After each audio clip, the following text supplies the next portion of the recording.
शांति, ओम शांति, ओम शांति।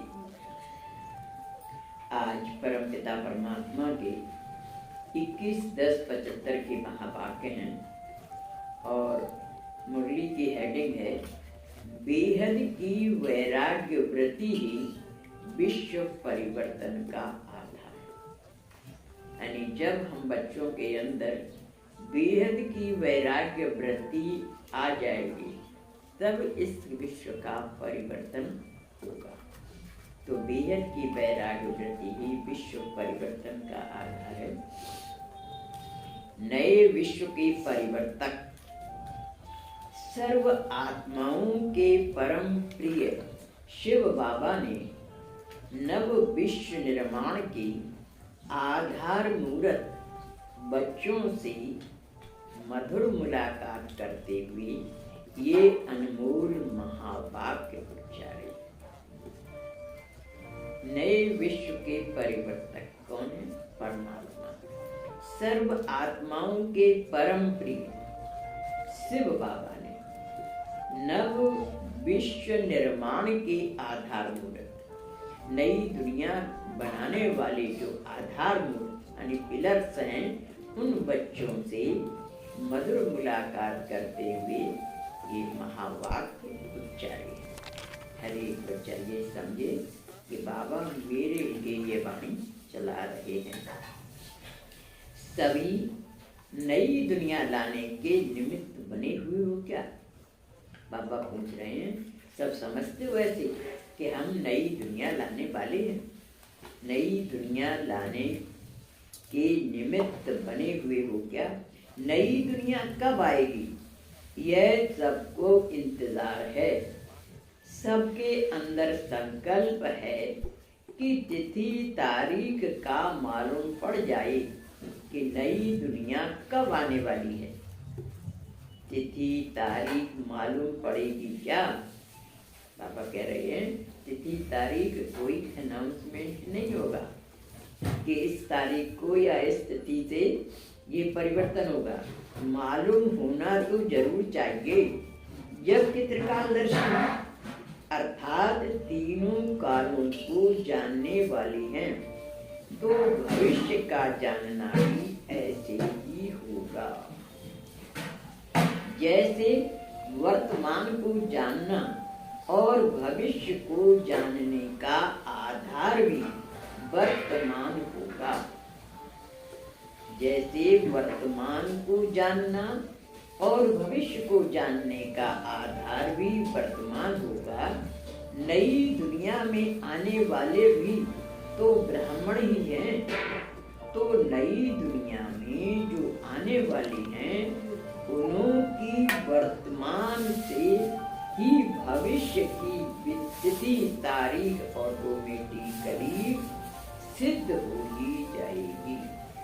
बाबा का कहना है कि नई दुनिया में आने वाले भी तो ब्राह्मण ही हैं। यानी हम बच्चे, सारी पृथ्वी एकदम खाली कभी नहीं होती है, तो कुछ बच्चे बचेंगे जो नई दुनिया की स्थापना का कार्य करेंगे।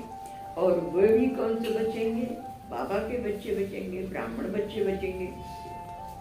तो बाबा कह रहे हैं कि नई दुनिया में आने वाले भी तो ब्राह्मण ही हैं। तो नई दुनिया में जो आने वाले हैं उनकी वर्तमान से ही भविष्य की तिथि तारीख ऑटोमेटिकली सिद्ध हो ही जाएगी। यानी उनकी प्रोसीडिंग या उनके ख्यालात, उनकी बातों से, उनकी एक्टिविटीज से नई दुनिया आने के सिम्टम्स ऑटोमेटिकली सिद्ध हो जाएंगे। ऑटोमेटिकली माने स्वाभाविक रूप से भविष्य की तिथि तारीख स्वाभाविक रूप से सिद्ध हो ही जाएगी। जब नई दुनिया कहते हैं तो नई दुनिया की अधिकारी आत्माओं में भी नयापन होना चाहिए। यानी नई दुनिया लाने वाले जो हैं उन बच्चों में भी क्या होना चाहिए? नयापन होना चाहिए। कोई भी पुराना संस्कार व संकल्प व बोल व कोई एक्टिविटी पुराने पन की न हो। कि अभी तक हम जैसे करते आए वैसा न हो पुरानेपन की नई एक्टिविटीज उनके माइंड में अपने आप बाबा क्रिएट करेगा। जिनसे बाबा को अपना काम कराना है ना, उनके सोच में ही वो परिवर्तन ला देता है, उनकी एक्टिविटी वैसी करा देता है। तो संकल्प व पुराना संस्कार व संकल्प व बोल व कोई एक्टिविटी पुरानेपन की ना हो। जैसे अभी भी एक दो में पुरानी चाल देख कर कहते हो ना कि यह इनकी पुरानी चाल है, अथवा अब तक यह पुरानी आदत व चाल इनकी गई नहीं। कोई वो है ना पुराने ढंग के पैटर्न पर चलते होते हैं तो क्या कहते हैं, इनकी पुरानी आदत गई नहीं है। किसी भी बात में पुराना पन्ना, क्योंकि सतयुग में एवरीथिंग न्यू, सब चीज नई होगी, तो हमारी सोच भी नई होगी, व्यवहार भी नया होगा। तो बाबा कह रहे हैं किसी भी बात में पुराना पन्ना हो, संकल्प भी पुराने स्वभाव व संस्कार के वश न हो। संकल्प यानी सोच भी पुराने स्वभाव और संस्कार के वश न हो। जब मेजॉरिटी में व मुख्य आत्माओं में ऐसी नवीनता दिखाई दे, तब नई दुनिया के आने की तिथि तारीख स्पष्ट हो जाएगी। बाबा कह रहे हैं कि जब मेजॉरिटी माने अधिकांश लोगों में व मुख्य आत्माओं में, जो श्रेष्ठ आत्माएं हैं, उन आत्माओं में नवीनता दिखाई दे, तब नई दुनिया के आने की तिथि तारीख स्पष्ट हो जाएगी।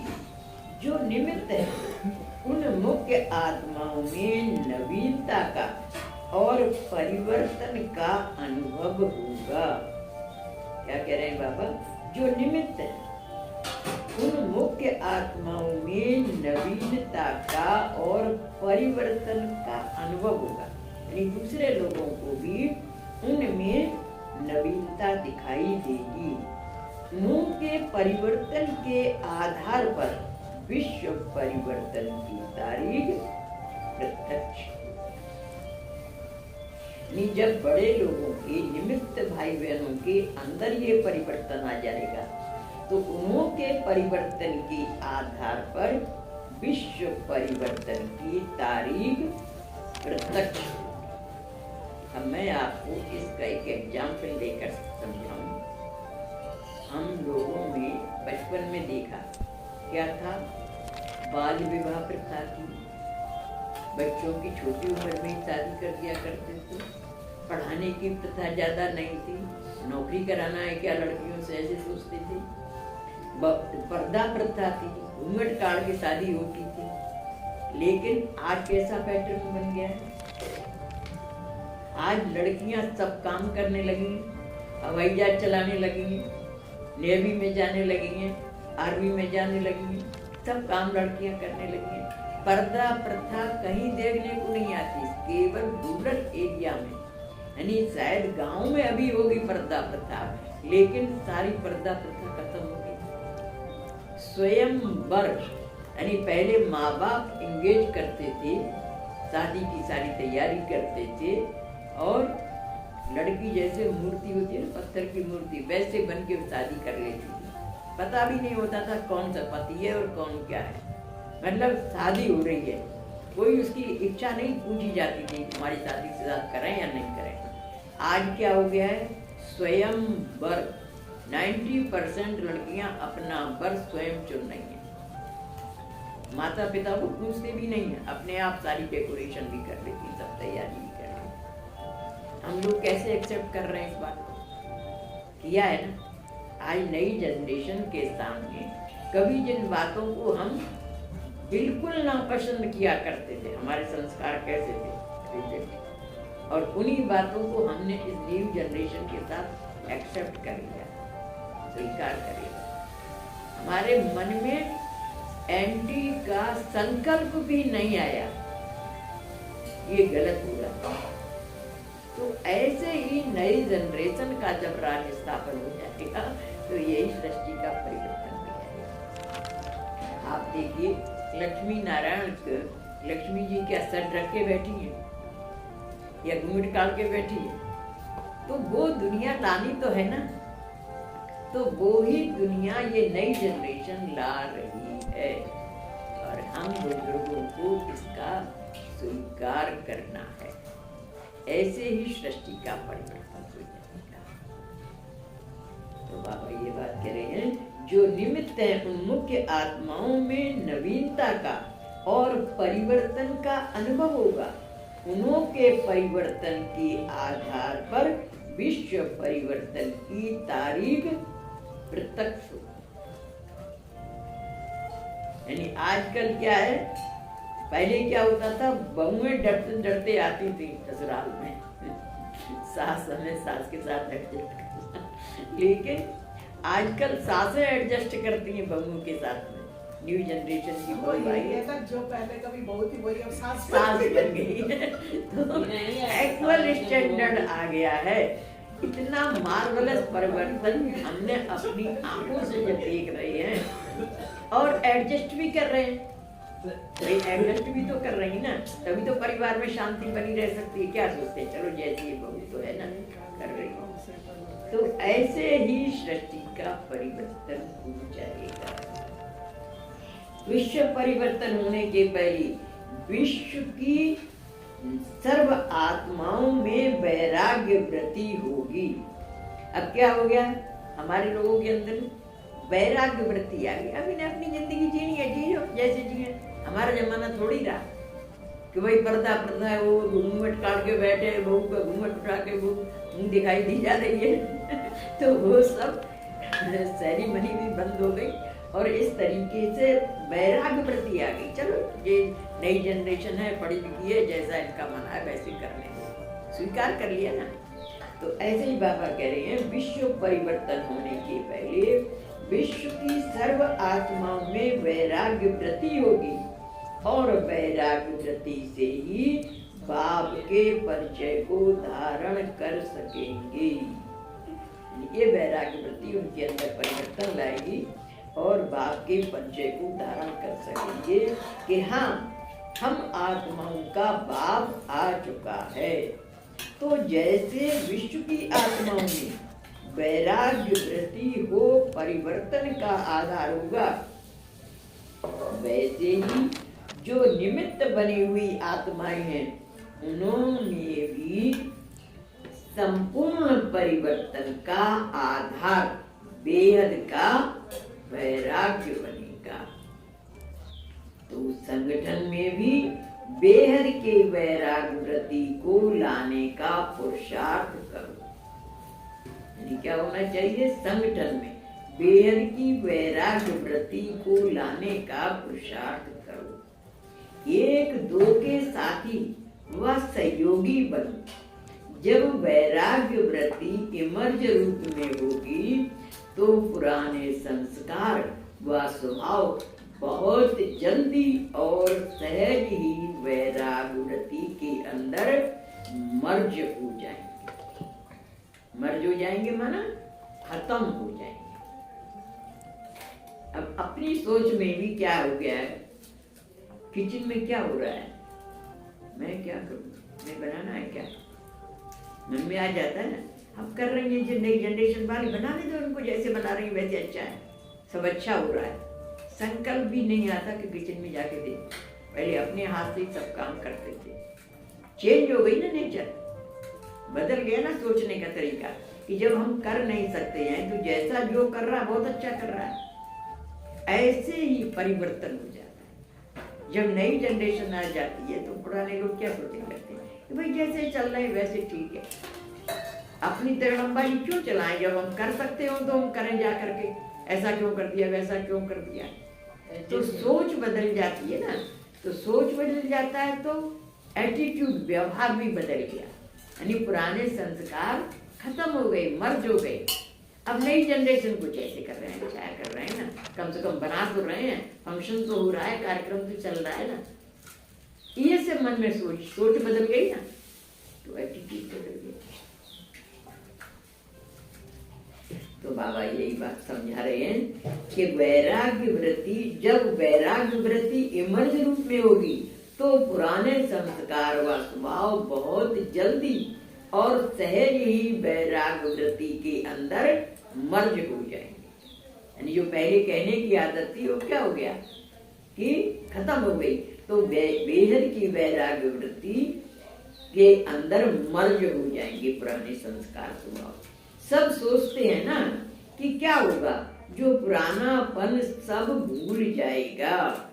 मनुष्य को जब हद का वैराग्य होता है तो पुराने आकर्षण के संस्कार और स्वभाव आदि को समाप्त करने में वैराग्य वृत्ति ही आधार बनेगी। यानी ये अंदर की जो वैराग्य वृत्ति है ना, यही परिवर्तन करने का आधार बनेगी। इससे ही चेंज आएगी। प्रैक्टिकल लाइफ में समझ में आ रही ना कि भाई जब हम बच्चे देखते हैं नई जनरेशन तैयार हो गई है और ये समर्थ है, ऐसा तो नहीं है कि काम नहीं कर रहे हैं, तो फिर हम उनके बीच में क्यों टांग अड़ाएं? कर रहे हैं, बहुत अच्छा कर रहे हैं, बहुत अच्छा कह के हम कराएंगे तो उनका मनोबल बढ़ेगा, वो करेंगे। और हम अगर टांग अड़ाते रहेंगे, उनकी क्रिटिसिज्म करते रहेंगे तो उनका उमंग उत्साह नहीं रह पाएगा। कहेंगे फिर कर लो अपने आप। तो फिर कर सकते हैं क्या? बोलो, अब ओल्ड एज हो गई, नहीं कर सकते, तो जैसा कर रहे हैं वैसा ही बहुत अच्छा। तो संस्कार पुराने खत्म हो गए ना, इससे ही चेंज आएगी, ऐसे ही दुनिया बदल जाएगी। अब ऐसी धरनी बनाओ और ऐसे बेहद के वैरागियों का संगठन बनाओ। बाबा क्या कह रहे हैं? ऐसी धरनी बनाओ और बेहद के वैरागियों का संगठन बनाओ, जिन्हों के वाइब्रेशंस और वायुमंडल द्वारा अन्य आत्माओं में भी यह संस्कार इमर्ज हो जाएं। अब जैसे दूसरे भी कोई अगर कहे आपसे मेरे लड़का वो वैसे करते हैं, तुरंत कहो भैया कर रहे हैं, करने दो, अब अपना जमाना चला गया। तो ऐसे करके बाबा क्या कह रहे हैं कि बेहद के वैरागियों का संगठन बनाओ, जिन्हों के वाइब्रेशन और वायुमंडल द्वारा अन्य आत्माओं में भी वह संस्कार इमर्ज हो जाए। जैसे हमारे परिवर्तन हो गया संस्कार, वैसे उनके भी संस्कार इमर्ज हो जाए परिवर्तन के। जैसे सेवाधारियों का संगठन होता है, वैसे बेहद के वैरागियों का संगठन मजबूत होना चाहिए। जैसे सेवा करने वाले ना, तो उनका संगठन है, वैसे ही बाबा कह रहे हैं कि बेहद के वैरागियों का संगठन मजबूत होना चाहिए, जिसको देखते ही अन्य आत्माओं को भी ऐसा वाइब्रेशन आए। एक तरफ बेहद का वैराग्य होगा और दूसरी तरफ बाप के समान, बाप के लव में लवलीन होंगे। देखो, हम परिवर्तन ये अपनी आंखों से देख रहे हैं। अगर आप लोग भी रियलाइज करें, पहले हम बच्चों को सिखाया जाता था बचपन में, भक्ति करो भक्ति करो। रोजाना छोड़ते ही सबसे पहले 10-15 मिनट मतलब भगवान का कीर्तन नहीं किया तब तक धरती पर पैर नहीं रखना, ऐसे सिखाते थे। और नई जनरेशन को भक्ति के संस्कार हैं क्या? लेकिन उनके अंदर और अच्छी बातें हैं, बहुत अच्छी रिस्पेक्ट रिगार्ड की बातें हैं उनके अंदर, लेकिन भक्ति वाले संस्कार नहीं। जैसे हम लोग हनुमान चालीसा पढ़ना, दुर्गा चालीसा पढ़ना, इनका पाठ करना, नई जनरेशन नहीं कर रही है ये बातें, क्योंकि सतयुग में भक्ति होगी ही नहीं। तो हम भक्ति के संस्कार क्यों उनके अंदर डालेंगे? अच्छे तुम्हारे अंदर रॉयल संस्कार हो, अच्छे रिस्पेक्ट रिगार्ड क्या करो, तो हम वैसे ही जैसा सतयुग में होगा वैसी नई जनरेशन को देख रहे हैं ना। तो ऐसे बाबा कह रहे हैं परिवर्तन हो जाएगा। तो एक संकल्प भी, एक तरफ बेहद का वैराग्य होगा, दूसरी तरफ बाप के समान, बाप के लब में लवलीन होंगे, तभी बेहद का वैराग्य आएगा। एक सेकंड भी और एक संकल्प भी इस लवलीन अवस्था से नीचे नहीं आएंगे। ऐसे लवली बाप की लवली बच्चों का संगठन हो, उनको कहेंगे लवली संगठन। एक तरफ अति लव और दूसरी तरफ बेहद का वैराग्य, यानी भगवान से प्यार होता जाएगा बच्चों का जो, और दूसरी तरफ संसार से बेहद का वैराग्य, दोनों का संगठन साथ साथ समान दिखाई देगा। ऐसा संगठन बनाओ तो वह तारीख स्पष्ट दिखाई देगी। यह संगठन ही तारीख को प्रसिद्ध करेगा। ऐसा जो संगठन होगा वो संगठन ही तारीख को प्रसिद्ध करेगी। इस मुरली का सार है। पहला पॉइंट है, नई दुनिया की अधिकारी आत्माओं में कोई भी पुराना संस्कार, संकल्प, गोल व एक्टिविटी पुरानेपन की ना हो, तब ही नई दुनिया आएगी। दूसरी बात, जैसे विश्व की आत्माओं में वैराग्य वृत्ति ही परिवर्तन का आधार होगी, वैसे ही जो निमित्त बनी हुई आत्माएं हैं उन्होंने भी संपूर्ण परिवर्तन का आधार बेहद का वैराग्य बनेगा।